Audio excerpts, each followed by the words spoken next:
Assalamualaikum warahmatullahi wabarakatuh.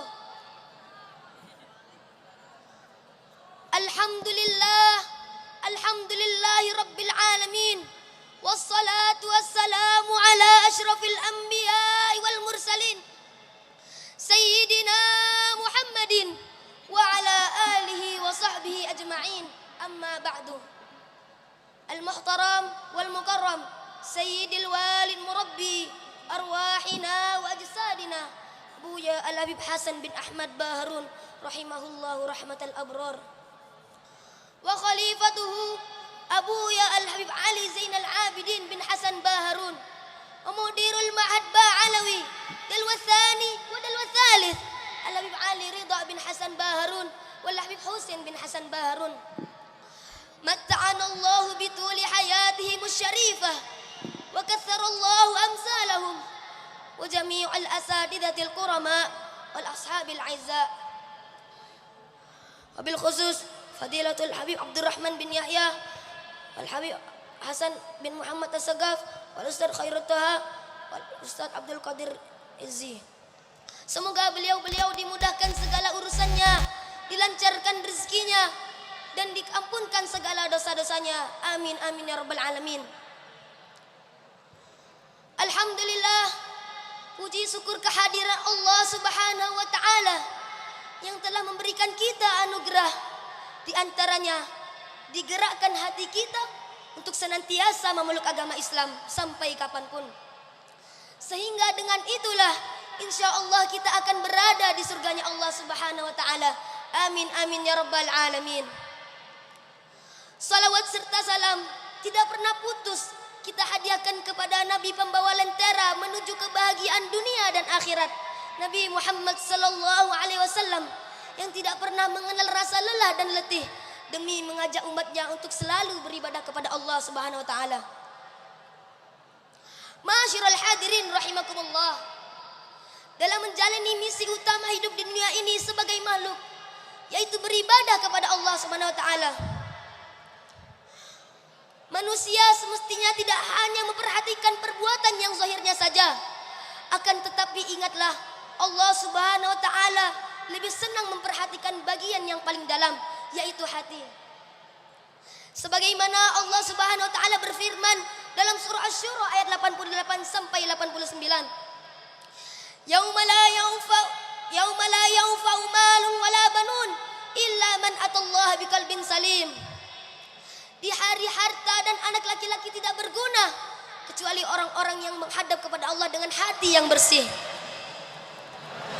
Dan sebagaimana Rasulullah SAW bersabda, Innallaha la yanzuru ila ajsamikum wala suwarikum, walakin yanzuru ila qulubikum wa a'malikum. Sesungguhnya Allah tidak melihat seseorang terhadap tampilan dan jasad-jasad kalian, akan tetapi Allah Subhanahu wa taala melihat seseorang kepada hati dan amalan-amalan kalian. Sebagai perumpamaan, tak kala kita ke pasar untuk membeli buah durian, saat kita akan memilih buah durian, tentu orang yang berakal tidak hanya memilih kulitnya saja yang bagus, akan tetapi juga bagian dalamnya atau intisarinya. Dipilih yang bagus karena tidak sedikit semua yang luarnya tampak indah, namun dalamnya pahit dan busuk.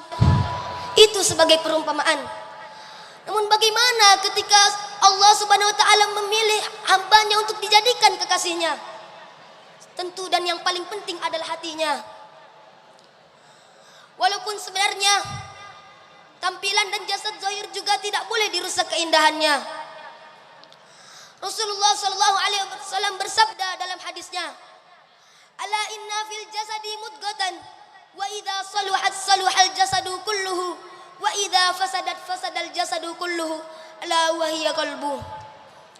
Ketahuilah bahwa di dalam anggota badan seseorang ada sebuah gumpalan darah yang mana jika ia baik maka otomatis bagian yang lain pun akan menjadi baik, dan jika ia buruk maka otomatis bagian anggota badan yang lain pun juga akan menjadi buruk.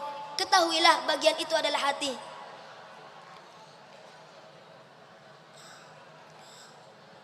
Oleh karena itu Ulama dari generasi ke generasi selalu memperhatikan dalam urusan ini lebih dari yang lainnya. Mereka selalu mewanti-wanti dan mendidik muridnya agar bisa membersihkan hati dengan baik.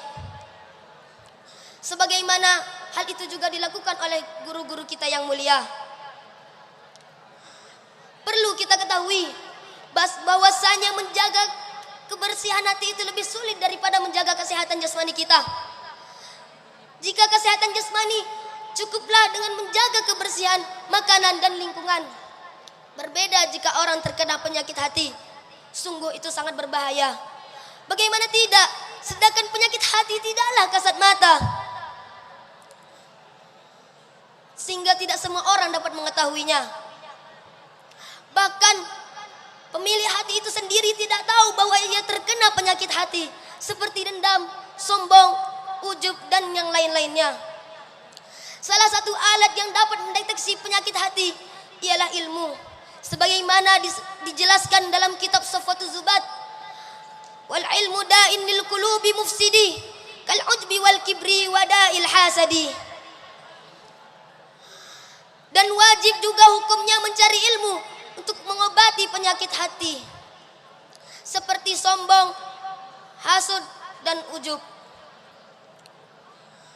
Teman-teman yang saya cintai, maka apabila kita sudah mengetahui bahwa hati menjadi pusat pandangan Allah terhadap seorang hambanya, maka wajib bagi kita untuk bermujahadah, berusaha sekuat tenaga agar bisa menjaga hati dari segala penyakit-penyakit.